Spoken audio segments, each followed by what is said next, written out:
of the world. Idris asked him where the truth was hidden. Mr. Finch leaned over his mahogany desk and whispered, "The truth isn't hidden, Idris. It is simply waiting for a heart quiet enough to hear it. Start by seeking the source." Idris took a sabbatical and traveled. He stood before great cathedrals and ancient ruins, searching for a spark. He wrote down his questions in a leather-bound journal. Why are we here? What happens when the light goes out? But the monuments remained silent, and his heart remained heavy with the weight of the unknown. One afternoon, while sitting in a quiet city park back home, Idris noticed a young man named Zaid. Zaid was sitting under a willow tree, reading a small book.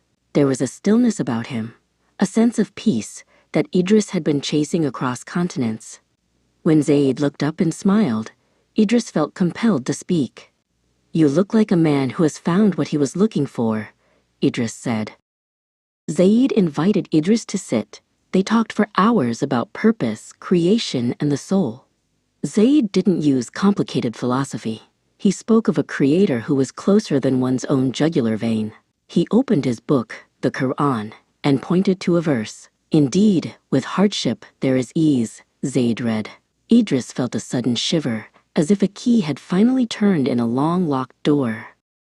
Idris spent the following weeks in solitude. He traded his travel guides for translations of the Quran and books on the life of the Prophet. He discovered a faith that balanced logic with spirit and justice with mercy. One night, as rain tapped against his window, he read about the oneness of God.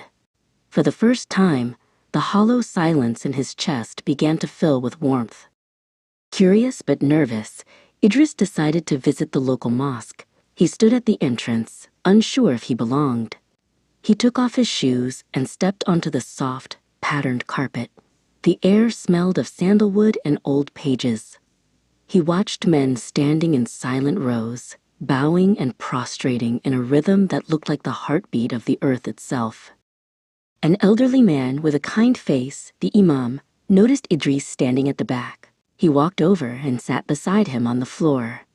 Idris shared his journey, the travels, the books, and the lingering fear of making the wrong choice.